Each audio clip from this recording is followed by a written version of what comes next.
Hey Queen, thank you so much for clicking on my video and welcome back for another update on the 52 book challenge. So if you are new here and this is the first video that you've clicked on, I would definitely invite you to go back and have a look at my previous videos where essentially I share that I am undergoing a personal development challenge where I'm going to read 52 books this year, so one a week, that's going to help me to up level all elements of my life. So not just, one genre, one niche, one focus. We're looking at all of the things. So last week, this week just gone, I have been reading what is it? 10x is easier than 2x by Dan Sullivan and Benjamin Hardy. How high class entrepreneurs achieve more by doing less. Now, I was really excited to read this because I'm pretty sure I've read some of their other books and I haven't quite connected the dots on what those are. But really bizarrely, like I love how the universe gives you those little synchronicities. But my friend, I met up with a friend for lunch. Literally, I just decided, downloaded it on Audible. I was on my way to meet her. I just started listening to it on my headphones. Got for lunch, and she said, "Oh my God, so I'm reading this new book. It has literally changed everything." And obviously, it was 10x is easier than 2x. And I was like, "Go! I'm just reading this book. This is so exciting." So then we're able to keep each other accountable to actually implementing the things that the books are suggesting. And I have to say, this has had such a profound effect on me because I just love it. It's like the perfect blend of like straight talking, but the psychology element also. So it's, ticks all of my nerd boxes. And essentially, the whole ethos of the book or the whole premise of the book is that going for those big, audacious, scary, life-changing goals is actually easier than just looking for the little incremental improvements in your life, which is what most of us are doing because we're focusing on what we need right now in this moment rather than what we want in our big picture goals.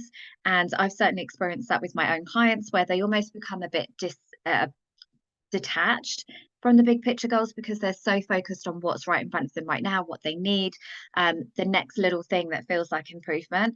And I've definitely been experiencing a bit of a plateau in my business recently, and not in a negative way, because equally, business as well as life, as well as women, like we're meant to have these ebbs and flows, these cycles where, things go around and come back around again. And you cannot be all in 24/7 in love, obsessed, all the things. You need that retreat periods, those seasons of retreats and reflection so that you can come back, check alignment. You're changing all the time. Things that felt good at one point aren't necessarily going to feel good at the next point. And that's kind of where I've been. But I knew that and I was happy with that. And I was kind of like sitting with it, like, I'm just ready. Even I had a coffee with a friend a little while ago and she's like, "What are your goals for this year?" And I was like, "Girl, I don't know." Because I'm just going to see. I'm just going to see how I feel. I'm going to let it unfold as it's meant to. Like, I'm not really attached to anything right now. I don't have this like crystal clear master plan.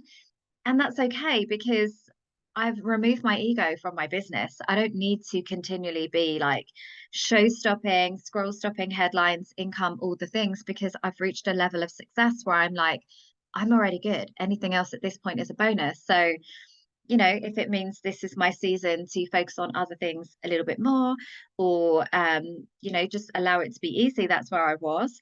And then this book has just ignited something in me because now what came through as a result of that bigger picture thinking is I realized there was a couple of things that I had kind of wanted probably a year ago, didn't feel like the timing was right, didn't really have the confidence to execute, didn't necessarily have my ducks in a row in order for that to make sense, didn't really have a buying audience. And then this book sparked me to revisit that. And it wasn't from a place of like, oh, what could I do? It was just, it literally came to me like, it's go time, let's do the thing. So now I'm going to be hosting an incredible, fabulous retreat in California in September. And I am so goddamn excited about that. I will move heaven and earth to make that happen.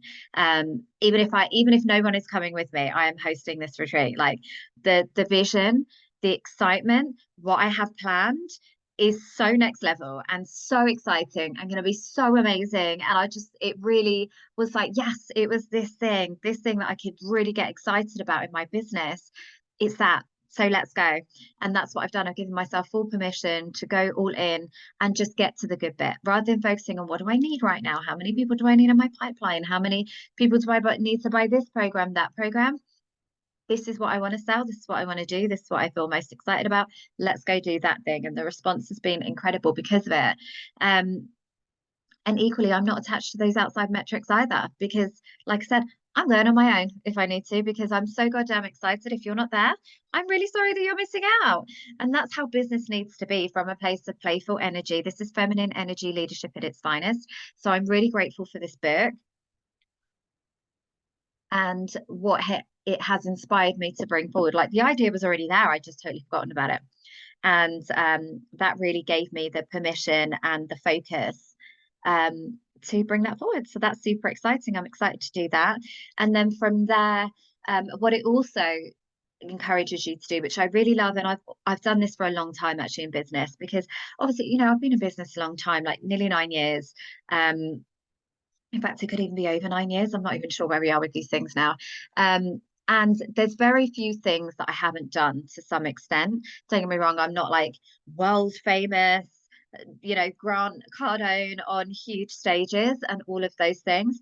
But there's a lot of things that I've ticked off that people would still have on their vision boards and their bucket list and all of the things. So what I learned a long time ago, and equally, there's a lot of people that have gone a lot faster than me, that have achieved more, that have done different things, hit other milestones. But what I realized a very long time ago is to stop comparing myself to those people, because my upbringing is different, my mindset is different, my home life is different, my circumstances are different, my soul's purpose is different to theirs. So I can't measure my success by theirs, and equally I can't measure myself success by arbitrary external milestones and validation anyway. I've always gone in with the mindset of it's me versus me. So as long as I feel like I'm still growing in whatever way that is, and there was a whole year of my business where it was like, I'm just growing in the sense that I'm getting clarity, I'm saying no more. It wasn't necessarily the financial milestones that meant that I was growing, but inevitably those did come. But it was more I'm growing as a person, as a woman, as a being, because for a long time, I had just been everybody else's like emotional punch bag, everybody else's go-to girl for all the things. And I was like a ping pong, being like batted around by everybody that wanted something from me. So that year where I started to say no more, where I started to pull away more, where I started to be more discerning and not return calls and not be so accessible, that still felt like growth, because for me that was growth. That was a huge milestone and it meant a lot. And then I kind of, you know, ceremoniously deleted like over 100 and something contacts in my phone at the end of the year, because I was like, I don't want to take these people forward. None of these people make me feel good. None of these people appreciate me. None of these people I've reconnected with in a long time. So we're obviously no longer aligned. And the universe has a way of doing that, just raising your vibration so these other people fall away. So I've always intuitively done that, me versus me. Even on my business metrics, I have a spreadsheet, and essentially I have like my income and all the things. But as much as I might have a goal for focus, what I'm really tracking is, how am I doing versus me last year? How am I doing? And that's where the data is. Like, what am I doing last year versus this year? If you know, I'm not doing as well, what have I done more of this year? You know, it's just really great, valuable feedback. And that for me, as long as I look at the end of the year and I can see the growth, then I'm good. Like, I feel good. I feel like I'm still moving forwards. I'm still not finished. I'm still like, you know, expanding into my next level. And that's ultimately what it's all about, isn't it? Because that's really helped me to stay happy, to stay peaceful, to be grateful, to focus on the right things when this coaching space is very toxic. There are a lot of broken women that are in this space that are looking outside of themselves for validation, and usually by how much did I invest in my last mentor and how much did I make on my last launch. And I don't want to be those women. I've got 5 kids, and my life is bigger than one thing, one business, one offer, one program. And I want to be a whole person. So that has always helped me intuitively. But in the book, they also encourage you to do that, to have this, like, how far have I grown? mindset rather than how much further have I got to go mindset. I really love that. So I would absolutely 100% wholeheartedly recommend this book without a doubt. And then in terms of what I'm going to be reading this book, I just had a quick look on my bookshelf because I'm not feeling very well actually. So it sounds really silly, but I'm in the week of my cycle where I need to like retreat. So I quite like the idea. I always romanticize reading these beautiful books in bed on my sofa with a cup of tea. And I forget that I've got 5 kids and a toddler who is not going to let me do any of those things. But I am starting to feel a little bit poorly. So already I'm like mentally checking out of some of the things that I've had on my to-do list so that I can just kind of like be and recover. So I thought this would be a great time to go back to my bookcase to get a book that I can actually physically sit down and read.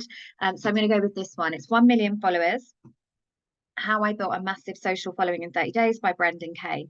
And I think this came to me from a like Instagram advert actually, and I just like the cover if I'm honest.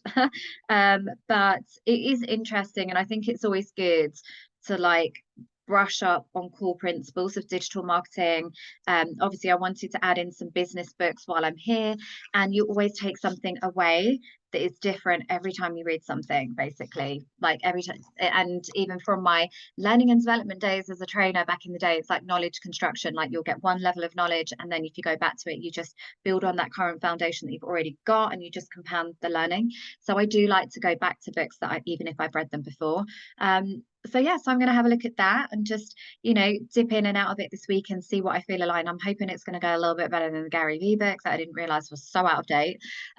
Almost had no relevance, but again, like the guiding principles still made sense. So yeah, so I'm going to do that. If you're going to join me, let me know. Please make sure to subscribe to my channel so that you can get all of the updates. If you're listening on the podcast as well, make sure that you head over to YouTube so you can watch the videos, so that you can engage on the comments and let me know that you're joining me, because like I'm just loving this challenge so far. It's really helping me in so many different ways. I'm loving that I'm staying accountable to it, and I would love for you to join me on the journey.